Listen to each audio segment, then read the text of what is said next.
ওই যে গত পরশু দিনের আগের দিন বলছিলাম যে রাসূলকে জিজ্ঞাসা করছে যে ইসলামের ভিতরে সবচেয়ে ভালো আমল কোনটি? মনে নেই। তো আপনারা মনে নেই। তো কাউকে বলছে এতিমের মাথায় হাত বোলানো, কাউকে বলছে জিহাদ করা, কাউকে বলছে বেশি বেশি খানা খাওয়ানো, কাউকে বলছে পিতা মাতার খেদমত করা। মানে যার ভিতরে যে জিনিসটার অভাব ছিল এই জিনিসটা তারে নসিহত করছে।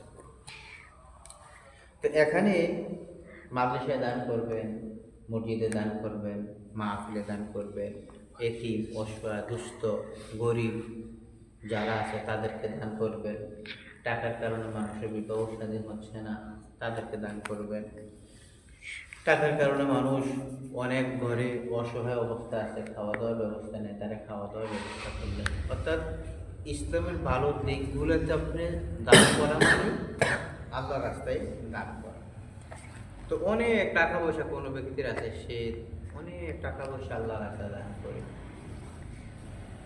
আরেকজন ব্যক্তি যে সে শুধু আল্লাহ তাআলার জিকির করে, তার টাকা পয়সা কিছু নেই, গরিব অসহায়, কাউকে দান করার মতো নাই, নিজেরটা দিয়ে কোনো রকমে নিজে চলতে পারে।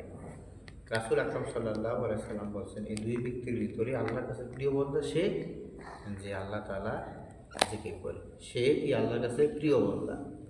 তো এই জন্যে আপনারা সার্বক্ষণিক আল্লাহ তাআলার জিকির করবেন সবসময়।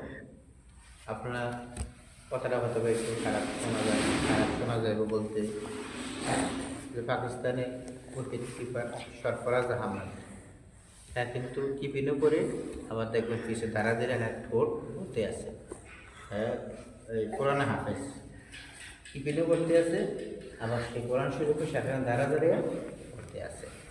তো এই জন্য আপনি যেই কোনো জায়গায় আপনি আল্লাহর জিকির, আল্লাহর নাম বলতে পারবেন, ওনার নাম উচ্চারণ করতে পারবেন, শুধু সদিচ্ছার ব্যাপার। কোনো মানুষ মসজিদে বসে জিনার গুনাহ করে, আবার কোনো মানুষ বাথরুমে বসেও সোয়াবের কাজ করে। এটা হচ্ছে তার মনোমানসিকতার উপর নির্ভর করবে। আপনার কোরআন শরীফ লইও আপনি জিনার গুনাহ হইব, আপনার খারাপ দিকে মন চলে যাবে। আবার কোনো মানুষ আছে পতিতালয়ে গিয়েও কি করে সে আল্লাহ তাআলার নাম স্মরণ করে। বহুত নজির, বহুত ইতিহাস এরকম আমাদের আকাবের যারা বলি আব্দুল গাউস কুতুব যারা তাদের জীবনে করছে। তো এই জন্যে সার্বক্ষণিক আপনি কি করা আল্লাহ তাআলার জিকির করা। এক হাদিসে আসিয়াছে যে আল্লাহ তাআলার উত্তম বান্দা তাহারা যারা আল্লাহর জিকির সকাল এবং সন্ধ্যা করে, সকালে জিকির করে, বিকালেও জিকির করে। আমাদের হুজুরি মাদ্রাসায় একজন হুজুরের নামাজ তো দরবেশা হুজুর, দরবেশ, উনি প্রতিদিন ফজর নামাজের পরে প্রতিদিন অন্তত 1 ঘন্টায় বসে জিকির করতো, 1 ঘন্টা বসে জিকির করতো। জিকির করতে করতে এমন সময় এমন হয় মিজানের নেই, আমাদের কারি ইব্রাহিম এটা বিশ্বাস হতো না অনেকে এই কথাটা। কারি ইব্রাহিম সাহেব হুজুর রহমাতুল্লাহ আলাইহি জিকির করতে আছে, জিকির করতে করতে একটা পর্যায়ে গিয়ে ওনার পুরা বডি ছুটে গেছে, আঙ্গুল মানে মানুষের যে গিরাগারা আছে, জোড়া আছে, সব জোড়া মসজিদের মধ্যে সব জোড়া লাগাইতে আছে খালি, আর জিকির করতে আছে সব। আমরা তো আল্লাহ আল্লাহ যদি বলি শুধু জিব্বাটা দিয়ে আমরা আল্লাহ করি বা আল্লাহর নামটা রাখি, কিন্তু তিনার পুরা শরীরের জোড়া যারা সব ছুটে গেছে। ওনার এক মহিলান গিয়ে এই দৃশ্য দেখতে উনি অবাক হয়ে গেছে, ওয়ার্ডনাম করতেছে কিনা।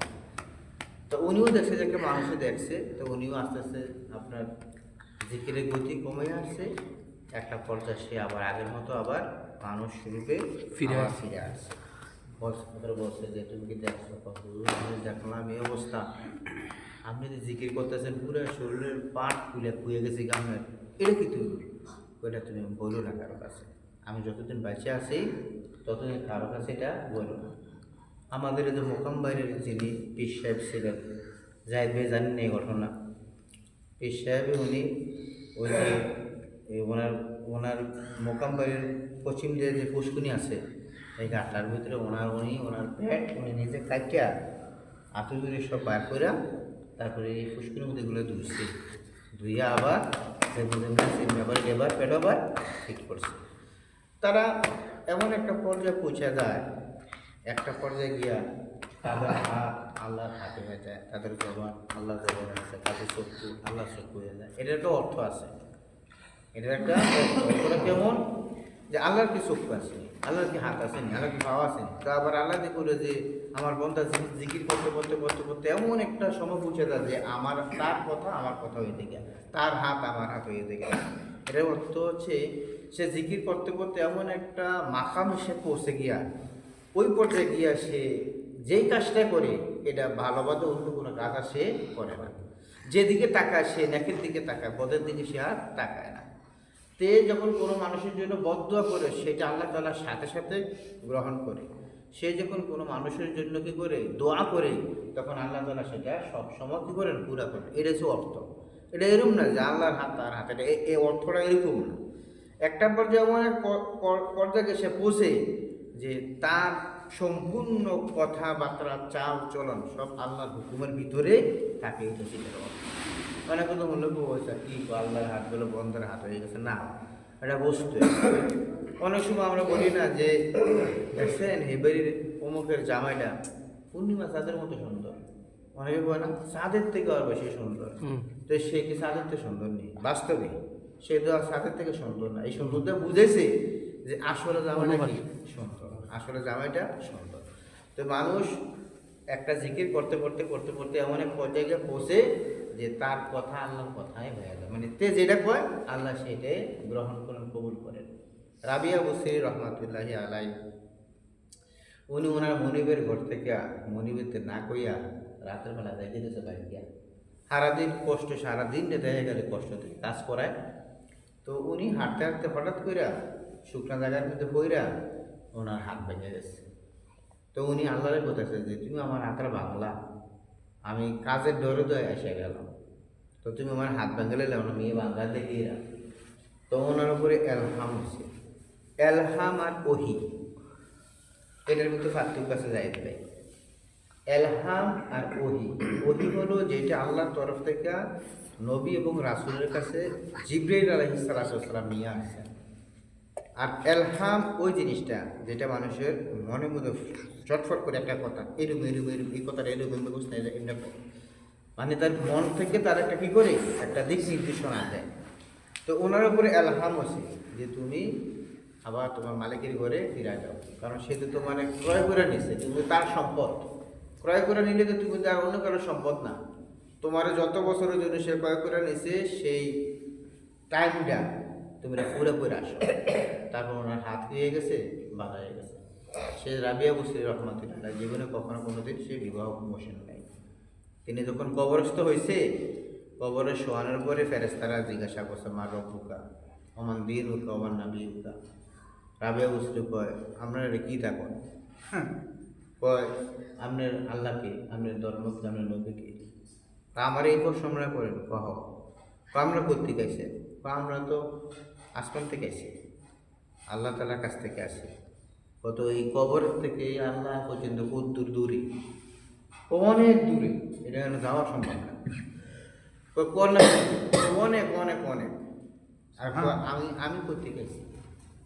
আপনি দুনিয়ার থেকে এই মাত্র 3.5 হাত মাটির নিচে ঢুকছেন, তাহলে আমি 3.5 হাত আর আপনারা লক্ষ লক্ষ কোটি কোটি মাইল, যেখানে আল্লাহর কাছে যাওয়া কোনো বন্দার সম্ভব না মুহাম্মদ সাল্লাল্লাহু আলাইহি সাল্লাম ব্যতীত। তো এত দূর থেকে এসে যদি আপনারা আল্লাহরে না বলেন, আমি 3.5 হাত মাটির নিচে কি আল্লাহরে ভুলে গেলাম? আমার এসে আমরা কষ্ট করার জন্য। এইবার ফেরেশতা জুন বলছে যে আল্লাহ কার কাছে পাঠাইছে? কি করে? তো হ্যাঁ উল্টা আমরা প্রশ্ন করে মার রব্বুকা, তোমার রব্বকে। তুই যুক্তি কি দিছে? হ্যাঁ কইতেছে যে আপনারা যদি আল্লাহর আরশ আজিমের কাছ থেকে এত দূর থেকে আসে যদি আল্লাহর না বলেন, আমি রাবিয়া বুসরি মাত্র দুনিয়ার থেকে 3.5 হাত মাটির নিচে ঢুকলাম, আমি আল্লাহরে বলি কীভাবে? যা ওনার কথা তোমরা করো না, ওনার নাজ নেয়ামত ওনার কবরে পৌঁছাইয়া দাও। তো সেই রাবিয়া বুসরি রহমাতুল্লাহ। তো এই মানুষ যখন আপনি ইবাদত করবেন, জিকির করতে করতে একটা সময় আপনার জিহ্বাটা আল্লাহর জিহ্বা হয়ে যাবে, মানে যে কথাটা বাইর হয় সেটা আল্লাহর হুকুমের মধ্যে থাকে, এটা হুকুমের বাইরে থাকে। কারো গালি দেয় না, কারো বিপদ দেয় না, কারো সাক্ষাৎ করে না। তা আল্লাহ তো এটাই চায় আমার বন্ধু এরকম চলক, এরকম করে, আল্লাহ এটাই চায়। তো এই জন্যে যেখানে দেখেন ক্রিকেট খেলতে আসো অবসর টাইম, বল আলে তুমি ধরবা, আর ক্রিকেটে তো আমার খেয়াল লাগতো না, আমি তোমরা এই মানুষগুলো তো ক্রিকেট ফুটবল ব্যাডমিন্টন লুডো যত খেলা আছে আমার খেয়াল লাগতো না, আমি ঈদের পরে মাস্টার ডিগ্রি নেওয়া আমার আছে, আমি বুঝি এগুলো।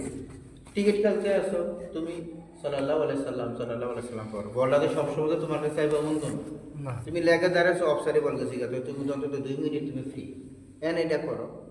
তুমি র্যাকেট খেলতে আসো, একজন নামছে প্লেয়ার, তুমি উঠছো, এতরা দুজনে খেলো, তুমি ওইখানে দাঁড়া দিলা সাল্লাল্লাহু সাল্লাম করো, তুমি সিলা উঠতা, তুমি সিল্লাই আরেকজন ঘুম নষ্ট করো কিলাইয়া। মুমিনের ঘুম আবেদের এবাদত, একজন আলেমের ঘুম একজন মূর্খের সারা রাত্র এবাদত একই সময়।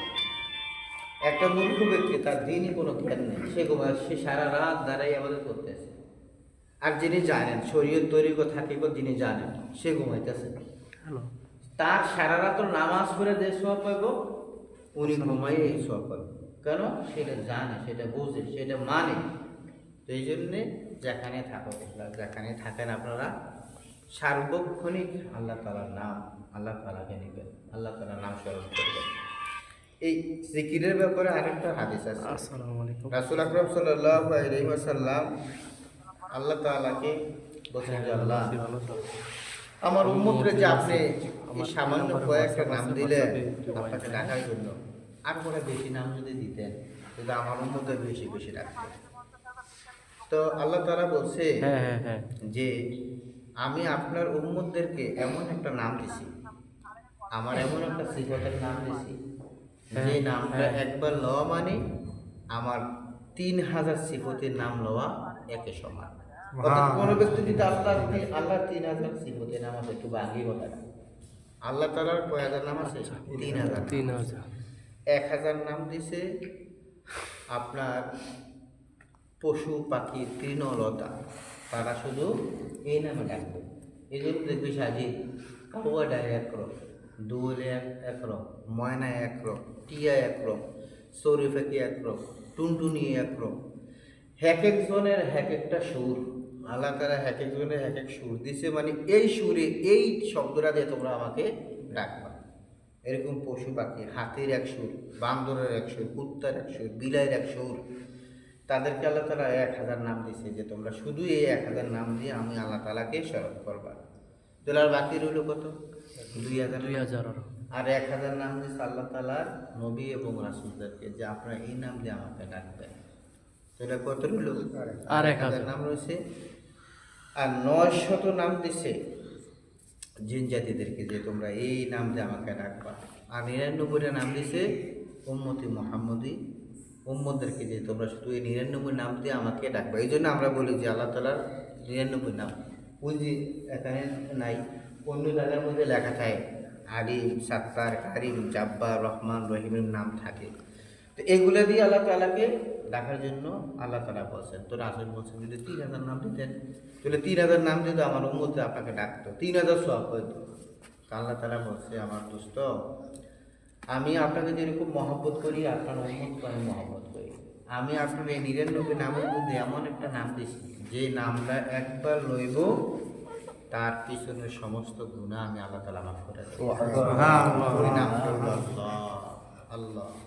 কোন ব্যক্তি যদি খালেস ভাবে মনকে ক্লিয়ার রাখা, শুদ্ধ রাখা, যদি একবার আল্লাহ বলে রাখতে আল্লাহ তার পিছনে সমস্ত সাগিরা গুনাহ মাফ করে দেয়। শত অন্যায় করার পরে বিকালবেলা যখন মারে বলে মা আমি আর কথা না, মা কি করে ক্ষমা করে দেয়। অথচ আল্লাহ তাআলা রহমতটারে আল্লাহ তাআলা 100 ভাগ করছে, 100 ভাগ করে 99 ভাগ আল্লাহর কাছে রাখছে। আর এক ভাগের 50% দিছে মানুষ ব্যতীত অন্য জাতিদেরকে, আর 50% দিছে মানব জাতিকে। এই 50% আমরা পাইছি সবাই। তৈরি মানব জাতির মধ্যে কত লক্ষ মানুষ গুজরে গেছে, কত লক্ষ মানুষ এমন আছে, আবার ভবিষ্যতে কত লক্ষ কোটি মানুষ আসবে। সবাই আল্লাহ রহমতের 100 ভাগের অর্ধেক 50 ভাগ ভাগ করে দিছে। এই 50 ভাগ রহমত মায়া পাইয়া দেন আমরা কি না করি এই মায়ার জন্য, কি না হয় আমরা এই মায়া দিয়ে আমরা অনেক কিছু করি। তো আল্লাহ তাআলা বলেন যে এই 50% মায়া দিয়ে যদি তুমি মা বইয়ে ডাক দেওয়ার পরে যদি তুমি তোমার সন্তানের গুনাহ মাফ করে দাও, অপরাধ মাফ করে দাও, আর 99 ভাগ রহমত আমি আল্লাহ তাআলার কাছে রাখছি। তো এই জন্য সব সময় আপনারা আল্লাহ তাআলাকে ডাকবেন।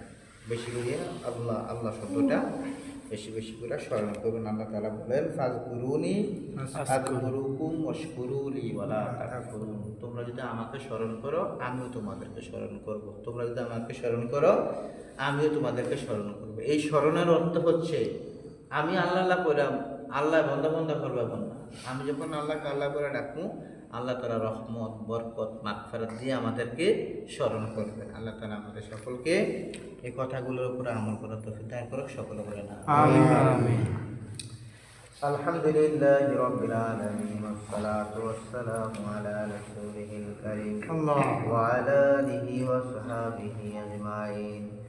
ربنا ظلمنا أنفسنا وإن لم تغفر لنا وترحمنا لنكونن من الخاسرين. اللهم اغفر للمسلمين والمسلمات والمؤمنين والمؤمنات الأحياء والأموات. رب ارحمهما كما ربياني صغيرا وقل رب ارحمهما كما ربياني صغيرا. ربنا تقبل منا إنك أنت السميع العليم وإنك أنت التواب الرحيم والحمد لله رب العالمين. আসসালামু আলাইকুম।